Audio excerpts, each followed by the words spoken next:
गोविंद हरे मुरारे, हे नाथ नारायण वासुदेव। श्री कृष्ण गोविंद हरे मुरारी, हे नाथ नारायण वासुदेव। गोपाल कृष्ण भगवान की जय। कृष्णाय वासुदेवाय हरे परमात्मने प्रणतक्लेशनाशाय गोविंदाय नमो नमः। वसुदेवसुतं देवं कंसचाणूरमर्दनं देवकी परमानन्दं कृष्णं वन्दे जगद्गुरुं। ब्रह्मानन्दं परमसुखदं केवलं ज्ञानमूर्तिं द्वन्द्वातीतं गगनसदृशं तत्त्वमस्यादिलक्ष्यम् एकं नित्यं विमलमचलं सर्वधी साक्षिभूतं भावातीतं त्रिगुणरहितं सद्गुरुं तन्नमामि। महायोगपीठे तटे भीमरथ्यां वरं पुण्डरीकाय दातुं मुनीन्द्रैः समागत्य तिष्ठन्तमानन्दकन्दं परब्रह्मलिङ्गं भजे पाण्डुरङ्गं। पुंडलीकवरदाहरि विठ्ठल श्री ज्ञानदेव तुकाराम पंढरीनाथ भगवान की जय। गोपाल कृष्ण भगवान की जय। सद्गुरुनाथ महाराज की जय। जय श्री कृष्ण। जय श्री कृष्ण। पिछले अध्याय में 34वां श्लोक पूर्ण किए थे। 35वें श्लोक से आज चालू करेंगे। भगवान कहते हैं बृहत्साम तथा सामनाम गायत्री छंदसामहम मासानाम मार्गशीर्षोहम ऋतुनाम कुसुमाकराः। सामवेद ये मेरी विभूति है, ऐसा भगवान ने पहले ही बताया था। वो 10वें यही अध्याय के 22वें श्लोक में यहाँ बृहत्साम को अपना स्वरूप बतलाते हैं। सामवेद में रथंतर आदि सामों में बृहत्साम ये जो सामवेद का एक विशेष गीत है वो मेरी विभूति है, ऐसा भगवान कहते हैं। इस बृहत्साम गीत में परमेश्वर की इंद्र रूप में बड़ी स्तुति की है और अतिरात्र नाम का एक याग होता है। वो याग में यह जो स्तोत्र है बृहत्साम का, ये पृष्ठ स्तोत्र करके उसको गाया जाता है। ये सबसे प्रधान है, इसलिए भगवान कहते हैं कि सामवेद में बृहत्साम मेरी विभूति है। और दूसरा बोलते हैं गायत्री छंदसामहम। छंदों में गायत्री छंद का जो स्वरूप बतलाया है वह मेरा स्वरूप है, ऐसा भगवान बोलते हैं। वेदों की जितनी भी रुचाएं है या छंदोबद्ध रुचाएं जिसको बोलेंगे वो है, उन सब में गायत्री प्रधान है। श्रुति स्मृति पुराण इतिहास, ऐसा हम हमेशा बोलते हैं पूजा में। श्रुति स्मृति पुराणोक्त, ये श्रुति क्या चीज़ है? जो भगवान ने उनके खराटे से जो वेदों की निर्मित हुई, जो जिन्होंने सुने, जो ऋषि महात्माओं ने, उन्होंने वो लिख के रखे, उसको श्रुतियाँ बोलते हैं। और जिन्होंने अपने स्मृति से उसका लिखान कर लिया, उनको स्मृति कहते हैं। वेदों को जानना है तो एक एक उसकी स्टेप्स है, जानने के लिए एक एक टप्पा है। पहला टप्पा क्या है? तो ऐसा बोलते हैं कि इतिहास पढ़ना चाहिए। इतिहास में सरल भाषा में वेदों का ही अर्थ बताया गया है। इतिहास यानी ये आज हम जो पढ़ते, यूरोप का इतिहास, अमेरिका का इतिहास, ये वाला नहीं है। जयो नामे इतिहास, महाभारत नाम का जो ग्रंथ है, व्यास जी ने वो जय नाम से लिखा था, वो इतिहास ग्रंथ है। वो इतिहास में वेदों में जो कहा गया वही प्रैक्टिकल स्वरूप में बताया गया है, प्रात्यक्षिक के रूप में बताया गया है।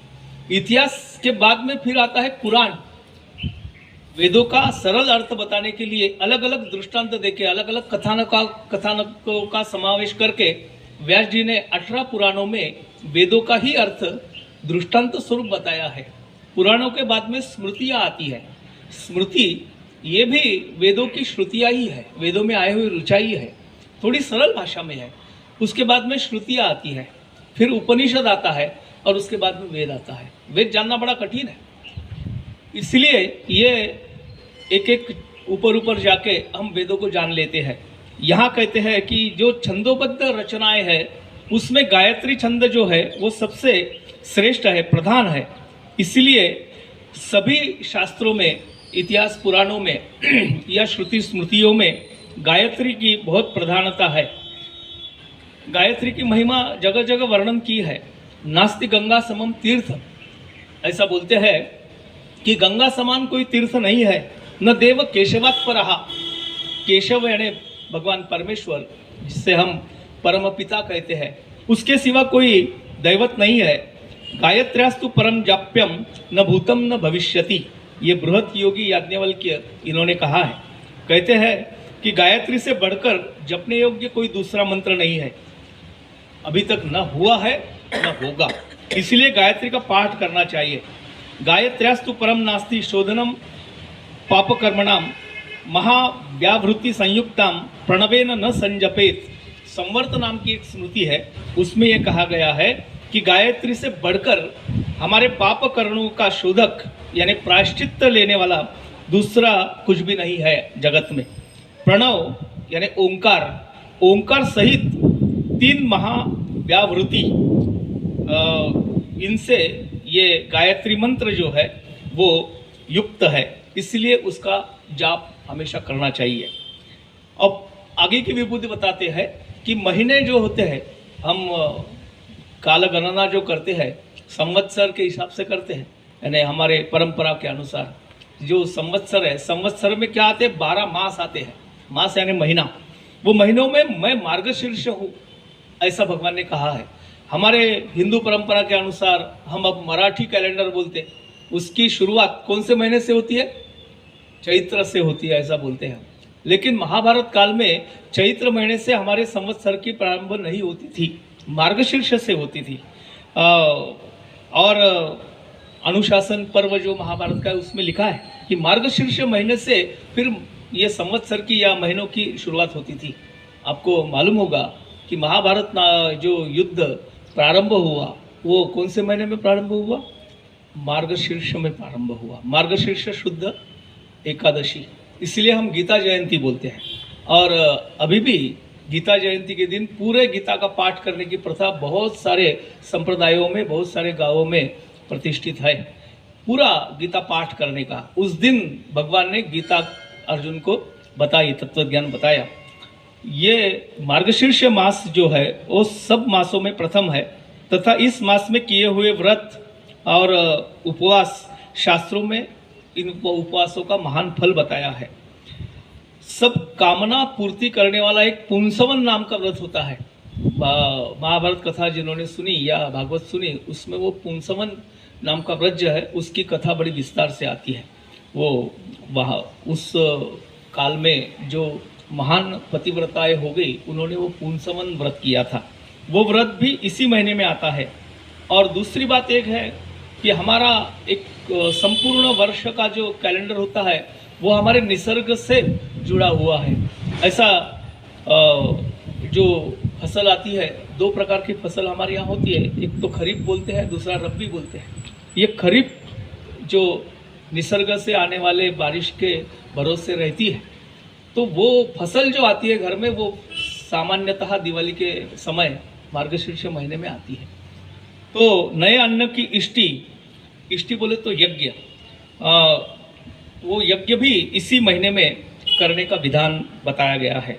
और वाल्मीकि रामायण में इसे संवत्सर का भूषण बताया गया है। वाल्मीकि जी कहते हैं कि संवत्सर का भूषण अगर कुछ है तो वो मार्गशीर्ष महीना है। इसीलिए अन्य मासों के अपेक्षा ये ज़्यादा विशेष मास है, इसलिए भगवान बोलते हैं कि मार्गशीर्ष मेरी विभूति है। और माना जाता है कि हमारे यहाँ ऋतु कितने होते हैं, 6 ऋतु होते हैं। अब क्या नए लोगों को वो 6 ऋतु कौन से पता नहीं है हम तो 3 ही ऋतु मानते हैं, एक तो बरसात, एक तो ठंड काल और धूप। और अभी तो कहते हैं कि बरसात का ऋतु कोई होता ही नहीं है थोड़े दिन ठंडी सर्दी आती है, बाद में तो धूप ही धूप रहती है। लेकिन मान्यता ये है कि 6 ऋतु है। पहला ऋतु आता है वर्षा ऋतु आता है। वर्षा के बाद में शरद ऋतु आता है, शरद के बाद में शिशिर ऋतु आता है, बाद में हेमंत ऋतु आता है, बाद में बसंत ऋतु आता है और उसके बाद में ग्रीष्म ऋतु आता है। ऐसे 6 ऋतु है। ये 6 ऋतुओं में बसंत ऋतु जो है उसको कुसुमाकर कहा गया है।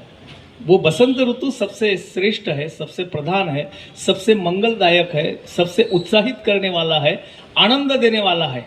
ऐसा बोलते हैं कि बसंत ऋतु में सृष्टि अपना एक महोत्सव मनाती है। विशेषता देखो आप कि बसंत ऋतु में कोकिला पूजन करती है, आम के वृक्षों को फुलोर आता है, नीम के नए पत्ते आते हैं। कहा गया है कि बसंत ऋतु में बिना पानी के, बिना जल दिए हुए सब पानों को नई पत्तियाँ आती है, फूल आते हैं और सृष्टि पूरी हरी भरी हो जाती है। ये विशेषता बसंत ऋतु की है। बहुत सारे गीतों में भी बसंत ऋतु का बड़ा गान किया है। रंगों का उत्सव हम बसंत में ही मनाते हैं। ये सब चीज़ें किसके द्योतक है? ये हमारे आनंद की द्योतक है। भगवान बोलते हैं कि सारे सृष्टि को आनंद देने वाला जो कुसुमाकर यानी बसंत ऋतु जो है वो मेरी विभूति है। ज्ञानेश्वर महाराज ने अपने ज्ञानेश्वरी में कहा है, जब उद्यानी माधवी घड़े तब वन खानीची शोभा उघड़े। बोलते हैं कि बाकी ऋतुओं में तो फूल पत्ते आते ही है, लेकिन जब बसंत ऋतु आता है तब उद्यानों में माधवी का घड़े बोले बड़ा उत्साह आता है। सब तरफ फूल, रंग बिरंगे फूल खिले रहते हैं और बड़ा उत्साहजनक वातावरण रहता है। भगवान बोलते हैं कि वो मेरा स्वरूप है। अब आगे 36वें श्लोक में कहते हैं, थोड़ा आज जल्दी जाएंगे अपन, आज अध्याय पूरा करना है। द्यूतम छलयता अस्मि तेजस तेजस्वितामहम जयोस्मि व्यवसायोस्मि सत्वम सत्वमतामहम। छल करने वालों में मैं द्यूत हूँ। द्यूत माने जुआ। अब थोड़ा प्रश्न आ जाता है, जुआ तो बहुत बुरी चीज़ होती है, कोई अच्छी चीज़ नहीं बोलेंगे उसको। जुआ खेलना बहुत बुरा माना जाता है। अब शास्त्रों में भी जुए का बड़ा निषेध किया है, फिर भी भगवान उसको अपना स्वरूप कहते हैं। अब इसका मतलब क्या है कि जुआ खेलने में भगवान की कोई आपत्ति नहीं है, ऐसा भी सोच सकते हैं अपन। लेकिन एक देखना कि संसार में ये तीनों चीज़ें जो है वो बार बार यानी उपस्थित रहती है। एक उत्तम रहती है, मध्यम रहती है और नीच रहती है। और जितने भी जीव और पदार्थ है सभी में भगवान व्याप्त है, ऐसा भगवान ने बोला है। चाहे वो सर्प हो, चाहे मगरमच्छ हो, चाहे शेर सिंह हो, या जो भी है, उपद्रवकारी भी कुछ प्राणी है, उसमें भी मेरा स्वरूप है, ऐसा भगवान बताते हैं। भगवान बोलते हैं कि ये सृष्टि में सब अपनी अपनी शक्तियों से अपनी चेष्टा कर रहे हैं। ऐसा एक भी घटक नहीं है जो भगवान की शक्ति और उनकी सत्ता से प्रभावित नहीं है। ऐसे सब प्रकार के सात्विक, राजस और तामस जीवों में और पदार्थों में जो विशेष गुण, विशेष प्रभाव दिखता है और विशेष चमत्कार से युक्त होता है, उसी में भगवान की शक्ति और सत्ता का विशेष विकास होता है। इसी दृष्टि से यहाँ भगवान ने बहुत ही संक्षेप में देवताओं, दैत्य, मनुष्य, पशु, पक्षी, सर्प एवं जलचर आदि चेतन तथा वज्र, इंद्रिय, मन, समुद्र आदि जड़ वस्तुएं, उसके साथ साथ जय, निश्चय, तेज, नीति, ज्ञान आदि भावों का भी वर्णन किया है। थोड़े में सबका वर्णन हो जाए, इसी से प्रधान समष्टि विभागों में कुछ नाम भगवान ने बताया कि इसमें मेरी विभूति है। पहले अध्याय की शुरुआत में ही भगवान ने कहा कि मैं प्रधान विभूतियाँ बताऊंगा, सब साधारण विभूतियाँ नहीं बताऊंगा, क्योंकि ये जो प्रधान विभूतियाँ है यही अनंत है। मैं सब बताने जाऊँ तो नहीं बता सकता, वो अनिर्वचनीय है। अब ये थोड़े में सबका वर्णन भगवान ने किया। अभिप्राय यही है कि जिस व्यक्ति पदार्थ, क्रिया या भाव का मन से चिंतन होने लगेगा, उसी में भगवान का चिंतन होना चाहिए। तुकाराम महाराज ने कहा है, कामामध्ये काम काही म्हणा राम राम। जो विशेष चमत्कार दिखता है वो भगवान की शक्ति मान के उसका चिंतन यानी भगवान का चिंतन हमने करना चाहिए। इसी से छल करने वालों में जीवे को भगवान ने अपना स्वरूप बतलाया है। इसका मतलब ये कतई नहीं है कि उसे उत्तम बतलाकर उसमें प्रवृत्त करने के उद्देश्य से नहीं है। और ऐसा अगर होता तो जानबूझ के कोई शेर के मुंह में हाथ डालेगा? नहीं डालेगा। खतरा है, मालूम है, इसलिए उसके पास जाना नहीं है, वो मौत को गले लगाना है। इसलिए भगवान बोलते हैं कि जुए में मेरा रूप है, स्वरूप है, लेकिन जुआ खेलना कतई भगवान ये इसकी पुष्टि करते नहीं है। अब बाद में बोलते हैं कि जो इसका अभिप्राय यही है कि युद्ध खेलना ये कतई उचित नहीं है, लेकिन राजाओं के लिए अब द्यूत का किसी ने निमंत्रण दिया तो नकार नहीं सकते थे। सात्विक भाव से द्यूत खेलना, अब ये भी बड़ा अजब तरीका है। सात्विक भाव से कैसे जुआ खेलेंगे? बहुत बार बड़े बड़े लोग बोलते हैं कि नहीं नहीं हम शराब वगैरह नहीं पीते हैं, लेकिन क्या सेहत के लिए डॉक्टर ने ही बताया कि थोड़ा अल्कोहल शरीर में जाना जरूरी है, थोड़ी सी शराब पी लेते हैं। ये समर्थन करना कतई उचित नहीं है। हमारे शरीर को पोषक द्रव्य जो है वो अपने आप शरीर में मिलते हैं। खेड़ों पहाड़ों में या पुराने ज़माने में अपन देखते होंगे कि जब धूपकाला लगता था तो वो क्या चावल के पापड़ वगैरह बनाते हैं। अब वो चावल के पापड़ बनाने के लिए उसको थोड़ा सा भिगो के रखना पड़ता है। अब जब ये भिगोने की प्रक्रिया उसका बन जाता है, क्या बोलेंगे, बैटर, अब मुझे हिंदी शब्द मालूम नहीं, हाँ बार, तो उसमें अल्कोहल पैदा होता है। वो सेवन करने से हमारे शरीर में अल्कोहल की जो पुष्टि है वो होती रहती है। ज़रूरी नहीं है कि प्योर अल्कोहल ही पीना चाहिए। अब बीच में लोगों ने शराब नहीं मिली तो क्या सैनिटाइज़र पीना भी चालू कर दिया था।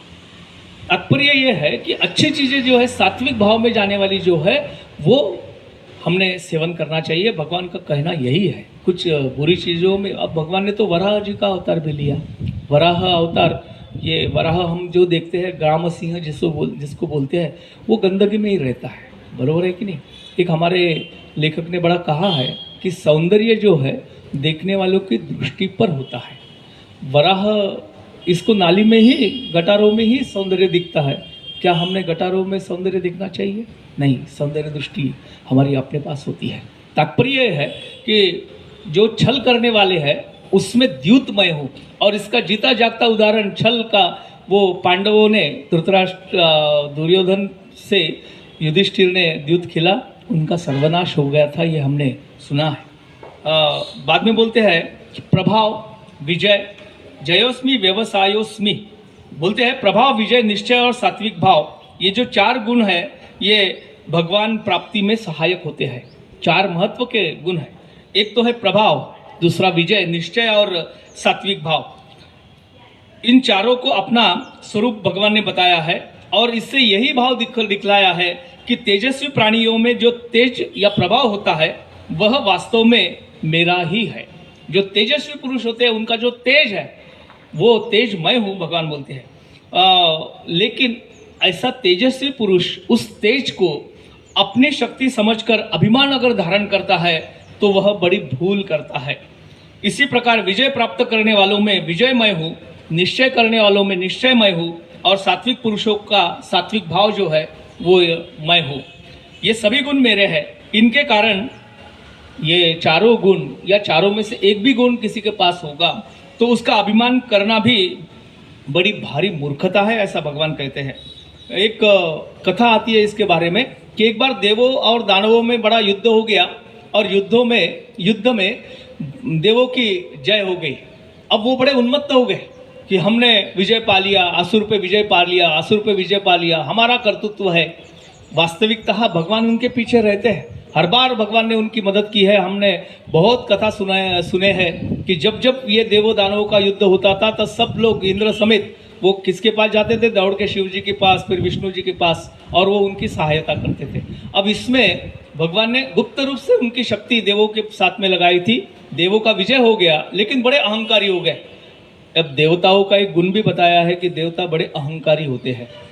3 देवता ऐसे हैं कि वो अहंकारी नहीं होते हैं। उसमें भी प्रधानता विष्णु, वो बिल्कुल अभिमानी नहीं है। अमानी मानदो मान्यो, ऐसा विष्णु सहस्त्रनाम में कहा है कि वो खुद मानी नहीं है, अभिमान नहीं रखते हैं, वो अपने भक्तों का मान बढ़ाते हैं। अब ये देवता उन्मत्त हो गए, मान रहे कि हमें किसी की ज़रूरत नहीं, किसी की सहायता की ज़रूरत नहीं, हम ही सर्वशक्तिमान है। भगवान ने देखा कि चलो इनका ये जो अभिमान है, मद है, थोड़ा कम करना चाहिए। इसलिए एक बड़ा विचित्र रूप भगवान ने धारण कर लिया, यक्ष रूप में, अकराल विकराल जिसको मराठी में बोलेंगे, ऐसा एक रूप धारण कर लिया और वो देवताओं के सामने गए। सब ये रूप देख के भयभीत हो गए, ये तो दैत्यों से भी भयंकर है, कौन है मारा। उनको प्रतिकार करने दौड़े तो उनकी केवल फूंक से ही सब देवता तितर बितर हो जाते थे। अब क्या करना, इसलिए पहले अग्नि को भेजा। अग्नि देव गए उनको बताने, बोले मैं शक्तिमान हूँ, मैं आपको परास्त कर सकता हूँ, भगवान ये यक्ष रूप में जो भगवान थे उन्होंने बोला कि क्या कर सकते हो। वो बोले पूरे ब्रह्मांड को जलाने की शक्ति मेरे में है, जो भी चीज़ आती है मैं जला के भस्म कर देता हूँ। भगवान ने एक सूखे तिनका एक उनके पास में रखा, इसको जलाओ। अब अग्नि ने लाख कोशिश किया लेकिन वो सूखा हुआ तिनका भी जल नहीं पाया। हार मान ली, शरण गए, वापस आए मुंह लटका के। देवता बोले क्या हो गया? नहीं नहीं, बोले हमसे भारी है। फिर भेजे दूसरे देवता, दूसरे जो उपाधि थी उनको, वायुदेव को भेजे। वायुदेव ने भी अपना अकराल विकराल स्वरूप दिखाया लेकिन यक्ष के सामने उनका कुछ चला नहीं। तो फिर पूछा उनको कि आपके पास में क्या शक्ति है? बोले पूरे ब्रह्मांड को उड़ा सकता हूँ मैं, तितर बितर कर सकता हूँ। महाप्रलय अगर महावात आ गया, मेरा स्वरूप भयंकर मैंने धारण कर लिया तो कोई चीज़ नहीं बचेगी। भगवान ने वही तिनका लिया, उनके सामने रखा, इसको उड़ा के दिखाओ। कोशिश किया लेकिन नहीं उड़ पाया, शरण गए। बाद में फिर तीसरे जो यक्ष थे उसमें इंद्रदेव थे, इंद्रदेव को भेजा। इंद्रदेव ने भी देखा, अपनी शक्ति बताया लेकिन उसका कोई प्रभाव नहीं हुआ। तो अचानक से इंद्रदेव के सामने वो जो अकराल विकराल रूप था वो पूरा नष्ट हो गया, समाप्त हो, अंतर्धान हो गए। और वहाँ उमा पार्वती जी प्रकट हुई, हिमालय की पुत्री वो प्रकट हुई। देखा बड़ा सात्विक, बड़ा तेजस्वी स्वरूप था उमा जी का। इंद्रदेव बोले कि अभी जिनके लिए मैं आया था वो कहाँ गए? वो बोले वो तो स्वयं परब्रह्म है, मैं आई हूँ इसलिए कि अपनी शक्ति दिखाकर इस पे कोई असर नहीं होगा, इसकी शरणता करना ये बड़ा उचित है। इसलिए इंद्रदेव उमा जी के कहने से फिर शरण गए, उनको भगवान का वो स्वरूप दिखा। मालूम पड़ा कि अभिमान करना व्यर्थ है। इसीलिए इंद्रदेव, वायुदेव और अग्निदेव को सर्वश्रेष्ठ माना गया। उसमें से भी प्रधान जो है वो इंद्रदेव है, क्योंकि उन्होंने पहले उमा जी के संदेश से भगवान के स्वरूप को जाना था। इसलिए बोलते हैं कि किसी भी चीज़ का अभिमान करना बहुत गलत है, अभिमान नहीं करना चाहिए। तुकाराम महाराज कहते हैं अभिमान झाला तुका म्हणे वाया गेला। अहंकार ये सबसे बुरी चीज़ है, इसलिए अहंकार नहीं धारण करना। भगवान ये अपने श्लोक में कहते हैं सत्वम सत्वताम महम, सात्विकता का भी अहंकार नहीं होना चाहिए। और ये 4 गुण मनुष्य के पास होना चाहिए। अब इसके आगे अगला श्लोक आता है वृष्टिनाम वासुदेवोस्मि पांडवानाम धनंजयः मुनीनाम अपि अहम व्यासः कविनाम उशना कविः। इस कथन में भगवान ने अवतार और अवतारिका अद्वैत दिखलाया है। अवतार जो है अलग अलग अवतार लिए, वो अवतार हम ऐसा नहीं मानना चाहिए कि मत्स्य अवतार धारण किया तो मत्स्य मछली ये भगवान का स्वरूप जरूर है, लेकिन उसमें वो परब्रह्म है। अवतार और अवतारी ये दोनों एक है, अद्वैत है, वो भेद नहीं है उसमें। कहने का भाव यह है कि अजन्मा अविनाशी सर्वभूतों के महेश्वर सर्वशक्तिमान परब्रह्म पूर्ण ब्रह्म पुरुषोत्तम, वो पुरुषोत्तम परब्रह्म जो है वही वसुदेव के पुत्र के रूप में उन्होंने अवतार धारण किया। वो भगवान की लीला है, उससे मनुष्य समझना ये बड़ी भारी भूल होती है। इसलिए भगवान का अगर मानव अवतार में भी भगवान आए तो उनको मानव समझना बहुत गलत चीज़ है। आजकल बड़ा कहना थोड़ा साहसी है, लेकिन बताना चाहता हूँ कि हमने भी प्रभु राम जी को राष्ट्र पुरुष करके उनकी आराधना हम करते हैं, गलत नहीं है। लेकिन पुरुष के भाव जो है, मनुष्य मात्र जो है, वैसा भगवान का स्वरूप नहीं देखना चाहिए। वो तो भगवान है, हाँ वो लीला है उनकी, वो मनुष्य रूप में आया और अपने लीलाएं उन्होंने बताया। भगवान कहते हैं वृष्टिनाम वासुदेवोस्मि, वृष्णियों में मैं वसुदेव का पुत्र वासुदेव हूँ। और पांडवों में सर्वश्रेष्ठ अर्जुन जो है वो मेरी विभूति है। अब एक प्रश्न मन में आता है कि पांडवों में सबसे बड़े कौन थे? सबसे बड़े युधिष्ठिर थे, बड़े धर्मात्मा थे, निस्संदेह वो सबसे बड़े थे, धर्मात्मा थे, धर्म और अनुशासन के परे वो नहीं चलते थे, भगवान के परम भक्त भी थे। परंतु अर्जुन का अपना एक विशेष महत्व है। क्यों महत्व है? भगवान बोलते हैं कि नर नारायण ये जो अवतार हुआ था उसमें नर भगवान जो थे वो अर्जुन थे, और हरि नारायण यानी नारायण स्वरूप जो थे वो भगवान थे। और इन दोनों ने साथ में यहाँ अपना कार्य किया था। यानी भगवान के अवतारित्व में अर्जुन उनके साथ में थे। और भगवान बोलते हैं कि तू और मैं ये अलग नहीं है, एक ही हूँ, इसीलिए तुची प्रिय तुची श्रोता। भगवान को सबसे प्रिय है, भगवान के सखा है, और उनके लिए भगवान ने क्या नहीं किया, सब कुछ किया। इसका कारण ये है कि अर्जुन दूसरा नहीं है, वो भगवान का ही प्रतिरूप है। इसलिए बोलते हैं कि पांडवा नाम धनंजया, मैं पांडवों में अर्जुन हूँ। किसको बता रहे हैं? अर्जुन को ही बता रहे हैं। तात्पर्य यह है कि जो जो दृष्टि से हमें दिखता है वो सब में भगवान है। एकनाथ महाराज ने अपने हरिपाठ में कहा है, जो जे दृष्टि दिसे ते ते हरि रूप, पूजा ध्यान जप त्यासी नाही। जो दृष्टि से दिखता है वो सब भगवान का ही रूप है। और बाद में मुनि नाम अपि अहम व्यासः, मुनियों में श्रेष्ठ मुनि अगर कोई है तो व्यास जी है। वो व्यास जी जो है भगवान ने अपना स्वरूप बताया है, और वेदों का शास्त्रों का अध्ययन करने वालों को मुनि कहा जाता है। और व्यास जी ने क्या किया, उनका कार्य हमें सबको मालूम है। वेदों के 4 विभाग उन्होंने किए, 18 पुराणों की रचना की, बड़े शास्त्रों का अध्ययन चिंतन करके शास्त्र पर भाष्य किया, और बहुत सारे शास्त्रों की रचना व्यास जी ने की थी। उनको भगवान ने अपना अंशावतार माना है। और व्यास जी सर्व सद्गुण युक्त है, सर्वगुण संपन्न है मुनि मंडल में, इसीलिए उनकी प्रधानता है। भगवान कहते हैं व्यास जी मेरा स्वरूप है। कवि जो है, कवियों में मैं उषना कवि हूँ।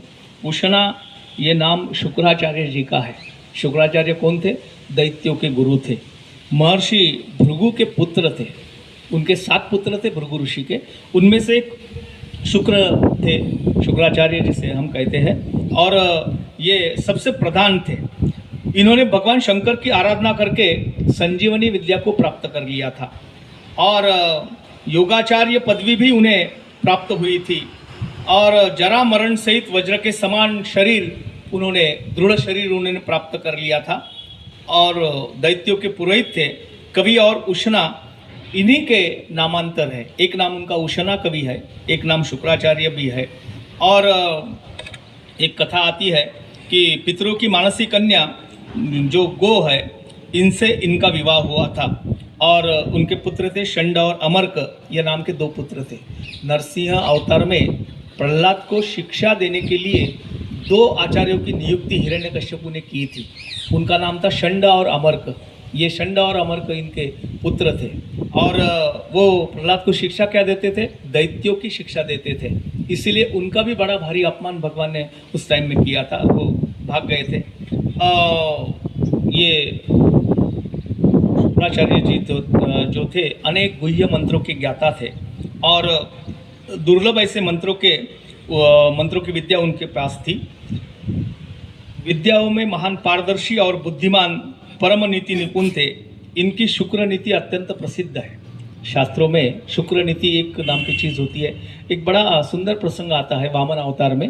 वामन अवतार में बलि राजा ने एक यज्ञ आरंभ किया था, और उसमें यज्ञ में ऐसा होता था उस टाइम में कि जो भी याचक आए उसको दान दिए सिवाय वो विमुख नहीं जाता था।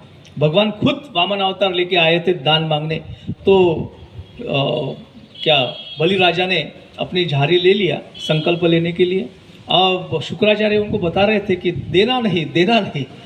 फिर भी अब वो तो क्या, यज्ञ में याचक आए, ब्राह्मण आए, बटु आए, उनको तो देना ही देना है, नहीं तो मेरे यज्ञ का फल नहीं मिलेगा। इसलिए उन्होंने वो झारी, हाथ में झारी बोल कमंडलू जो रहता है, पानी लेने के लिए झारी किया। तो शुक्राचार्य जी देख रहे थे कि ये नहीं मानता है, तो उसमें कीड़े का रूप धारण करके वो झारी के जो नाली होती है, नली, उसमें जाके बैठ गए। पानी नहीं गिर रहा था, तो इसलिए दर्भ के एक छोटा सा तिनका लिया बलि राजा ने, और वो झारी में जैसा साफ करने के लिए अंदर डाला, तो वो सीधा वो तिनका जो था वो शुक्राचार्य जी के आँख में चला गया। वो कीड़े के आँख में, आँख उनकी फूट गई और उसमें से रक्त मिश्रित पानी आ गया। तो भी उन्होंने संकल्प लिया। अब देखा जाए, हमने तो फिल्मों में या कहीं टीवी सीरियल में देखा शुक्राचार्य जी, एक आँख उनकी नहीं है। वो वामन अवतार में उनकी आँख फूटी है। वो दैत्यों के गुरु थे, और इन्हीं के पास वो बृहस्पति के पुत्र जो थे कच, ये संजीवनी विद्या प्राप्त करने के लिए गए थे। पहले भी इसका जिक्र मैंने किया था कि कच देवयानी, इनका बड़ा एक वर्णन आता है, ययाति नाम की कादंबरी है। ये भी बताया था उस टाइम में, कभी एक आध बार ययाति की कहानी सुनाऊंगा जो खांडेकर जी ने लिखा है। ज्ञानपीठ नाम का पुरस्कार खांडेकर वीस खांडेकर को मिला था। और ये वामन अवतार की कथा भी मैंने बताया कि शुक्राचार्य ऐसी महत्ता संपन्न थे, जैसे देवों के गुरु बृहस्पति वैसे दैत्यों के गुरु शुक्राचार्य थे। वो मैं हूँ। 38वें श्लोक में कहते हैं, दंडो दमयिताम अस्मि नीतिरस्मि जिगीषिणाम मौनम चैवास्मि गुह्यानाम ज्ञानम ज्ञानवतामहम। बोलते हैं कि मैं दमन करने वालों में मैं दंड हूँ। दंड बोले तो दमन करने की शक्ति, वो मैं हूँ। क्योंकि इस धर्म का, दंड धर्म का त्याग करके अधर्म में प्रवृत्त और उच्छृंखल मनुष्यों को पापाचार से दंड बचाता है और सत्कर्म में उनको प्रवृत्त करता है। मनुष्यों के मन और इंद्रिय आदि भी इस दमन शक्ति के द्वारा ही वश में रह सकते हैं, भगवान की प्राप्ति में सहायक बन सकते हैं। दमन करने की शक्ति, ऐसा बोलते हैं शम दम। शम नाम की एक चीज़ होती है, दम नाम की चीज़। शम यानी इंद्रियों को अकुंचित करना, और दम बोले पे उस पे दमन करना। योग साधना क्यों करते लोग? इंद्रियों का दमन करने के लिए, निरोध करने के लिए। वो इस दंड शक्ति से ही साध्य हो सकता है। इसलिए जो भी देवता, राजा और शासक आदि न्यायपूर्वक दमन करने वाले जो है, उन सब में दमन शक्ति जो होती है वो मैं हूँ। विजय चाहने वाले जो है उनमें नीति मैं हूँ। नीति शब्द न्याय का वाचक है। न्याय से ही मनुष्य की सच्ची विजय होती है। इसलिए बोलते हैं कि न्याय से चलना चाहिए। नीति और न्याय एक ही अर्थ के शब्द है। नीति युक्त न्याय होना चाहिए, और जिस राज्य में नीति नहीं रहती वो राज्य शीघ्र ही पतन उस राज्य का होता है। अतएव नीति अर्थात न्याय विजय होने का प्रधान उपाय है। भगवान कहते हैं कि मैं नीति हूँ।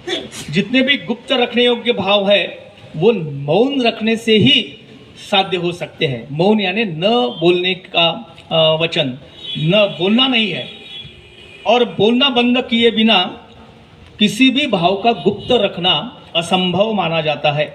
इस प्रकार गोपनीय भावों के रक्षक मौन की प्रधानता होने से भगवान कहते हैं कि मैं मौन, ये मेरा स्वरूप है।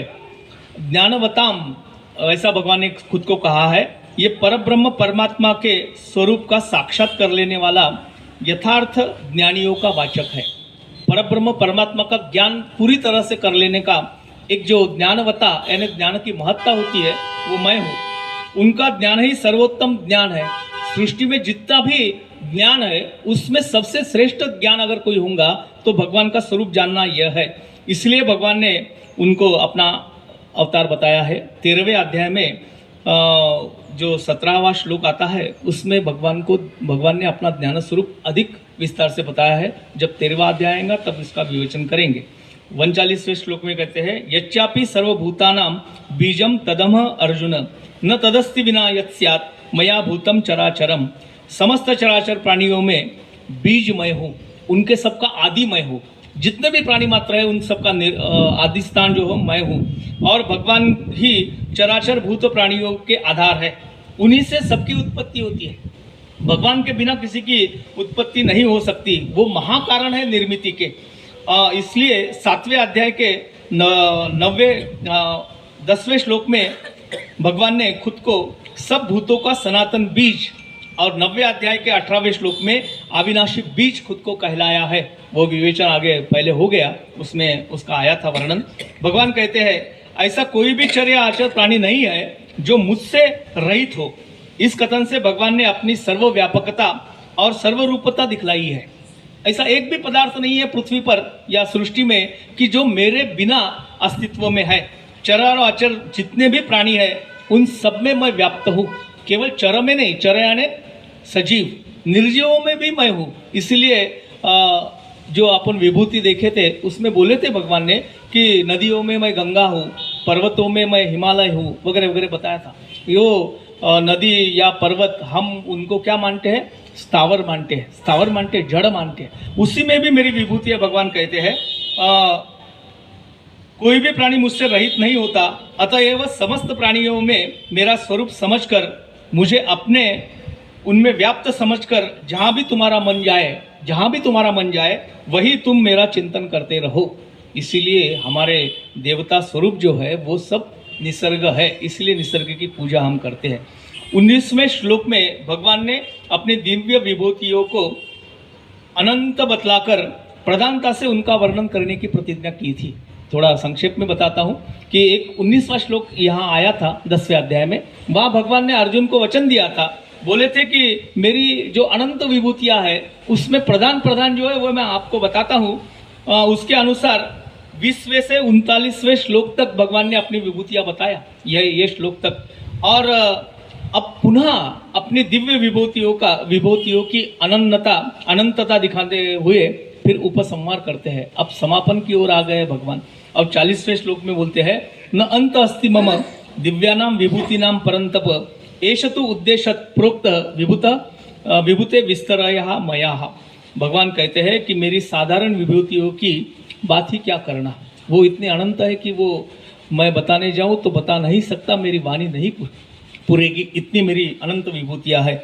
लेकिन उसमें भी जो दिव्य विभूति है उनकी भी सीमा नहीं है। अभी जितना बताया वो प्रधान बताया, लेकिन ये इसकी यादी जो है बहुत लंबी है, वो अनंत है, न समाप्त होने वाली है।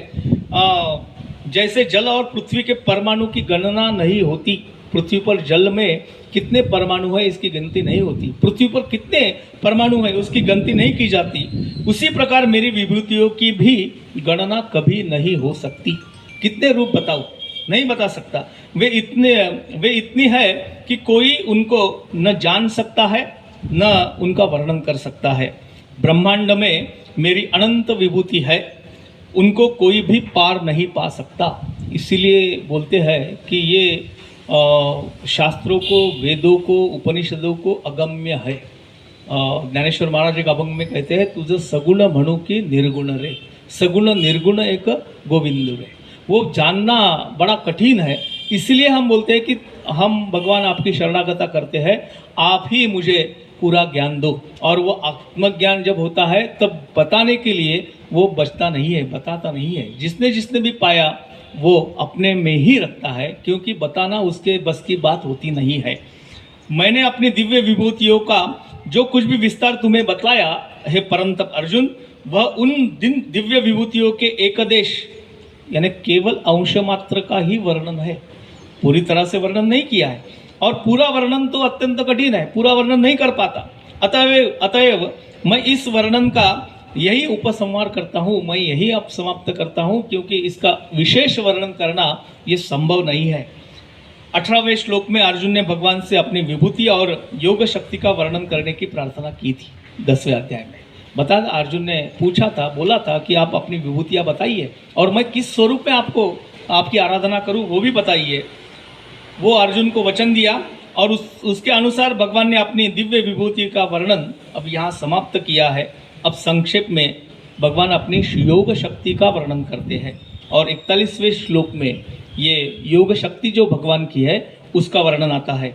यत यत विभूतिमत सत्वम श्रीमत ऊर्जितम एव वा तत्तत् एव अवगच्छत्वम मम तेजोश संभवम।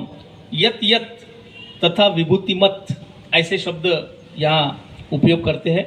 एक शब्द श्रीमत आता है और ऊर्जितम ऐसे शब्द आते हैं। ये शब्द विशेषण है और ये विशेषणों सहित सत्वम नाम का पद आता है।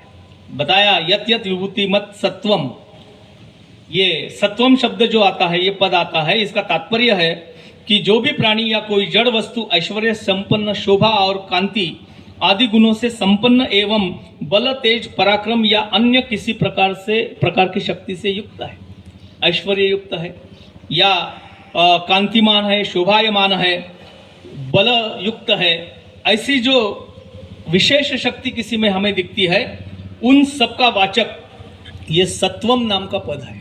कोई अत्यंत तेजस्वी पुरुष है, उसका तेज जो है वो सत्व पद से कहलाया जाता है। कोई अत्यंत सौंदर्यमान है, उसका सौंदर्य जो गुण है, एक विशेष शक्ति है, वो ये भगवान का स्वरूप है या उनकी शक्ति है।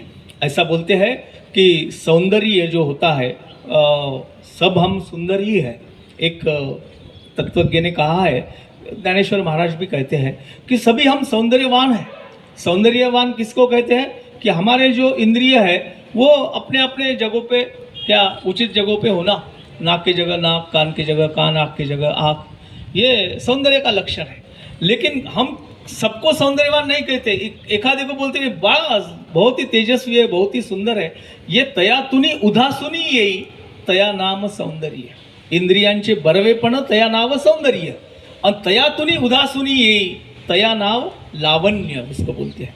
इसीलिए भगवान का वर्णन करते हुए क्या बोलते हैं, लावण्यमय कहते हैं, सौंदर्यमय नहीं कहते। तुकाराम महाराज ने कहा सुंदर ते ध्यान, ये सुंदर शब्द का अर्थ लावण्य ऐसा है।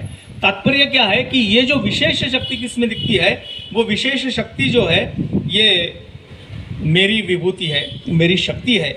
उस प्रत्येक प्राणी या वस्तु को भगवान के तेज का अंश समझना, उनको भगवान के तेज की अंश शक्ति अभिव्यक्ति समझना चाहिए कि वो भगवान की देन है। इसीलिए अपन बोलते हैं कि कुछ विशेष गुण किसमें होता है कि वो तो भगवान की देन है। लता जी का आवाज़ ये बहुत ही स्वर्गीय आवाज़ है, ऐसा बोलते हैं। वो उन्होंने कहीं से प्राप्त नहीं किया, वो उपजत है, उपजत है। इसलिए हम बोलते हैं कि उनकी आवाज़ बोले तो भगवान की देन है, उसमें भगवान का स्वरूप हमने देखना चाहिए। इसका अभिप्राय इतना ही है कि जिस प्रकार बिजली के शक्ति से कई रोशनी होती है, हम देखते हैं कि बिजली का प्रयोग तो आज तो बहुत भारी मात्रा में होता है, और बिजली उसकी निर्माण का पहला स्रोत अगर कुछ है तो वो आकाश है।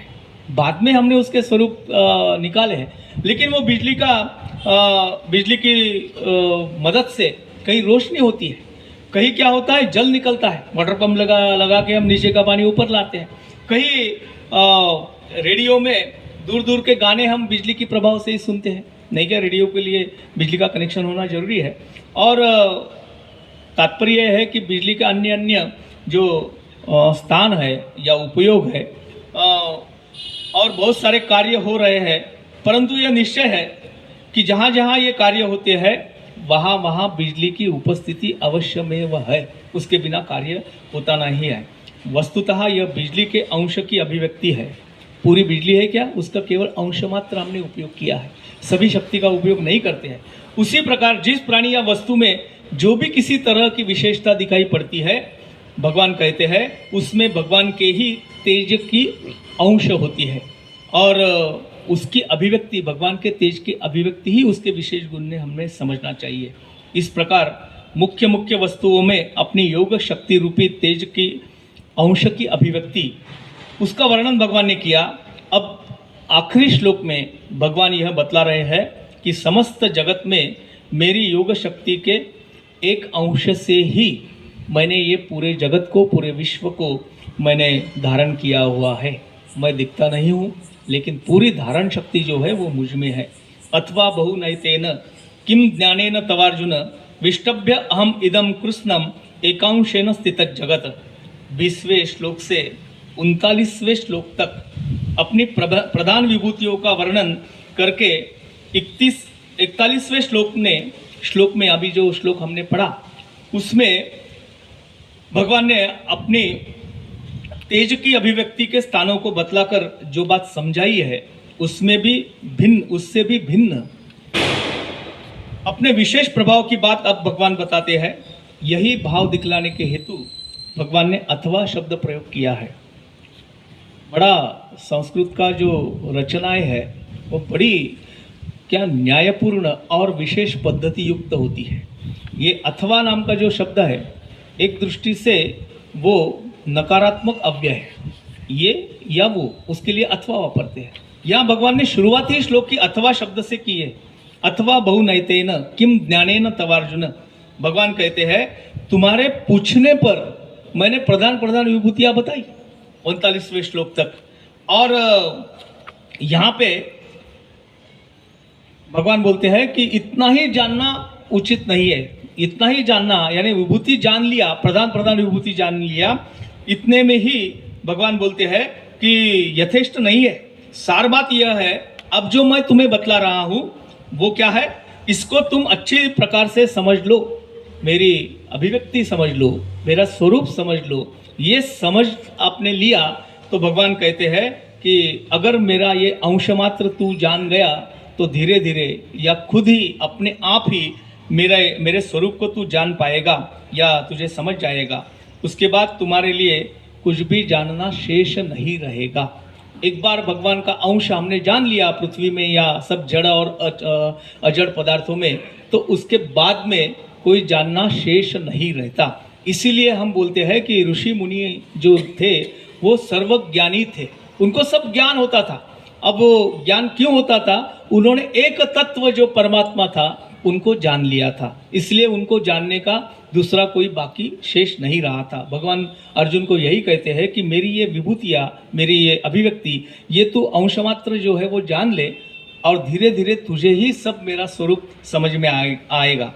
आखिरी श्लोक में इदम कृष्णम, ये विशेषणों को लेके जगत नाम का पद आता है। वह मन, इंद्रिया और शरीर सहित समस्त चराचर प्राणी तथा भोग सामग्री, भोग स्थान और समस्त लोकों के सहित ब्रह्मांड का वाचक है। ये जो पद है इदम कृष्णम, ये जगत नाम का पद है, ये ब्रह्मांड को व्याप्त करने वाला है। यह ब्रह्मांड भगवान के किसी एक अंश में इन्हीं की योग शक्ति से धारण किया हुआ है। ब्रह्मांड का विस्तार कितना है अभी तक कोई शास्त्रज्ञ भी उसका पूरा शोध नहीं लगा पाए। भगवान कहते हैं कि ये पूरा ब्रह्मांड मेरे केवल अंश मात्र की उत्पत्ति है। यही भाव दिखलाने के लिए भगवान ने इस जगत के संपूर्ण विस्तार को, जितना भी विस्तार है हमारे कल्पना योग्य और कल्पने के परे, हम जिसकी कल्पना भी नहीं कर सकते, उन सब में अपनी योग शक्ति का स्वरूप बतलाया है। और भगवान कहते हैं कि मेरे योग शक्ति का केवल अंश मात्र ये ब्रह्मांड है। मैं पलक भी क्या झपकाऊँ तो पूरा ब्रह्मांड नष्ट होने की शक्ति है, क्यों? केवल मेरा अंश है, ऐसा बताया भगवान ने बताया। और अपनी विभूतियाँ और अपनी योग शक्ति, इन सब का स्वरूप ये अध्याय में बतलाया है। इसलिए बोलते हैं कि ये 10वां अध्याय जो है ये हमारे सृष्टि का पूरा वर्णन है। सृष्टि में भगवान का स्वरूप कैसा है वो दिखलाने के लिए है। और विभूति योग यानी सृष्टि के जवाहिरों का ज्ञान है। हमने सृष्टि को केवल उपयुक्तता भाव से नहीं देखना चाहिए, पूज्य भाव से देखना चाहिए। धन्यवाद के स्वरूप में ये सब हमारे जो भी तत्व है या पृथ्वी है उनके तरफ देखना चाहिए, कृतज्ञता भाव होना चाहिए। और हमें ये सृष्टि से प्रेरणा लेना चाहिए। हमारे कुछ न करने से भी ये काल या गतिविधि जो होती है सृष्टि की वो होती रहती है। किसी के कहने से या किसी के ना करने से सृष्टि का कोई भी कार्य जो है वो रुकता नहीं है। इसीलिए हम अपने को भगवान का अंश मानकर ये सब ब्रह्मांड में उसकी विभूति देखना चाहिए। यही तात्पर्य ये विभूति अध्याय का है। यहाँ यह अध्याय समाप्त होता है। ओम तत्सदिति श्रीमद्भगवद्गीता सुपनिषत्सु ब्रह्म विद्यायाम योग शास्त्रे श्री कृष्णार्जुन संवादे विभूति योगो नाम 10मोऽध्यायः। हरे नमः हरे नमः हरे नमः। श्री कृष्णार्पणमस्तु।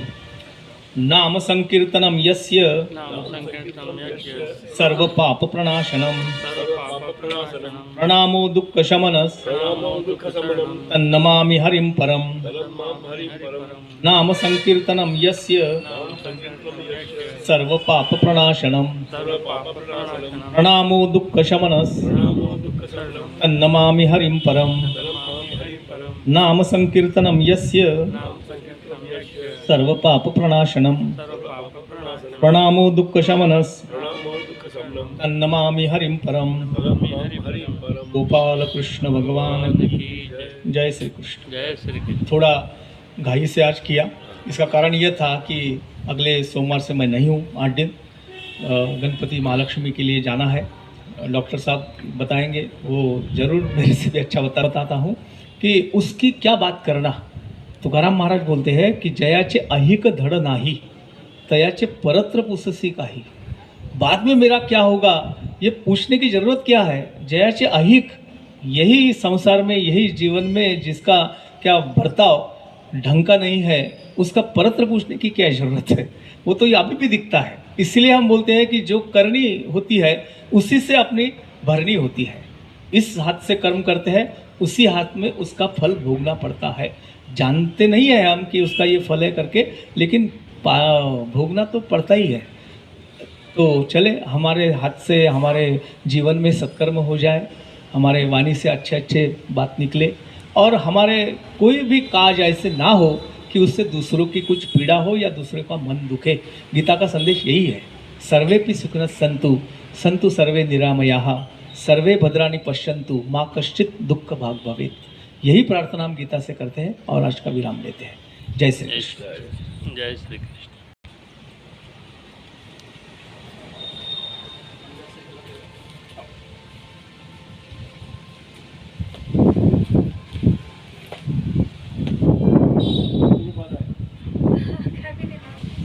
जय भगवत गीते, जय भगवत गीते, हरि कमल विहारिणि, हरि कमल विहारिणि, सुंदर सुपुनीते। ओम जय भगवत गीते, कर्म सुमर्म प्रकाशिनी, काम शक्ति हरा, प्रभु कामा शक्ति हरा, तत्व ज्ञान विकासिनी, तत्व ज्ञान विकासिनी, विद्या ब्रह्म परा।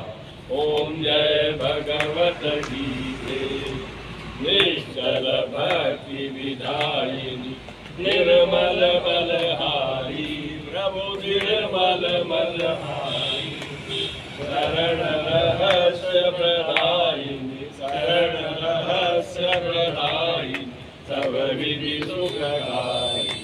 ओम जय भगवत गीते, राग देश विचारिणी, कारिणी मोद सदा, प्रभु कारिणी मोद सदा, भवभयहारिणि तारिणि, भवभयहारिणि तारिणि, परमानंद सदा। ओम जय भगवत गीते, आसुर भाव विनाशिनी, नाशिनी तम रजनी, प्रभु नाशिनी तम रजनी, दैवी सद्गुणदायिनी, दैवी सद्गुणदायिनी, हरि रसिका सजनी। ओम जय भगवत गीते, समता त्याग सिखावनी, मुख की वाणी, प्रभु हरि मुख की वाणी, सकल शास्त्र की स्वामिनी, सकल शास्त्र की स्वामिनी, श्रुतियों की रानी। ओम जय भगवत गीते, दया सुधा बरसावनी, मातु कृपा कीजे, प्रभु मातु कृपा कीजे, हरिपद प्रेम दान कर, हरिपद प्रेम दान कर, अपनो कर लीजे। ओम जय भगवत गीते, जय भगवत गीते, जय भगवत गीते, हरि कमल विहारिणि, हरि कमल विहारिणि, सुंदर सुपुनीते। ओम जय भगवत गीते, कपूरगौरम करुणावतारम, संसारसारम, पुरेन्द्रहारम, सदा वसंतं हृदयारविन्दे, भवं भवानी शरणं नमः। गन्धारमाला करुणालकाय, कपालमालां श्रीकराय, दिगम्बराय दिगम्बराय, नमः शिवाय च नमः शिवाय।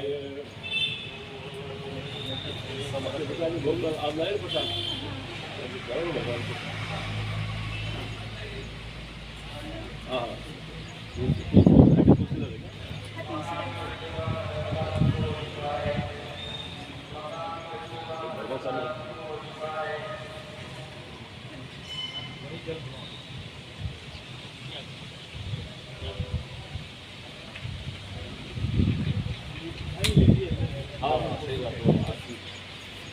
श्री राम जय राम, श्री राम जय राम जय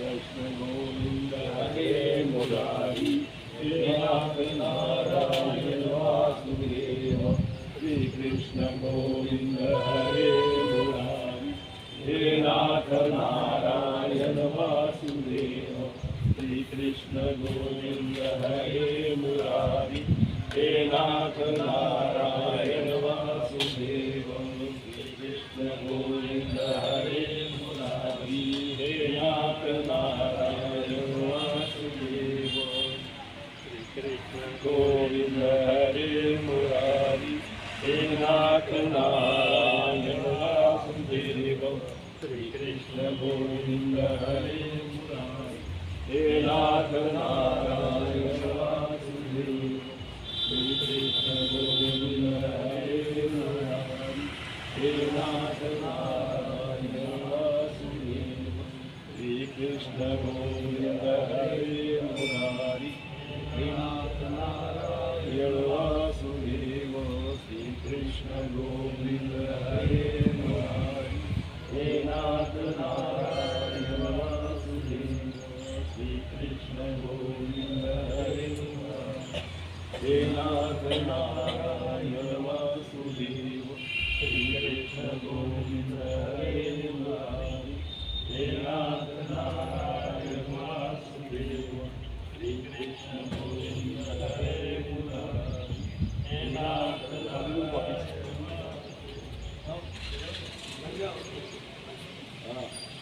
घर में बनाया था अपना ड्राई फ्रूट का, घर में बनाया है ये सब ड्राई फ्रूट है इसके अंदर।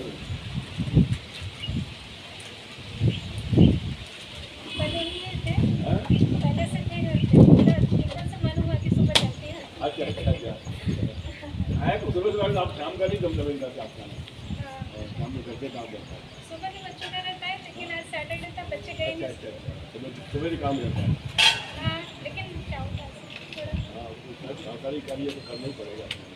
आप लोगों को वैसे ज़्यादा प्रोत्साहन रहती है हाँ, घर की बच्चों की।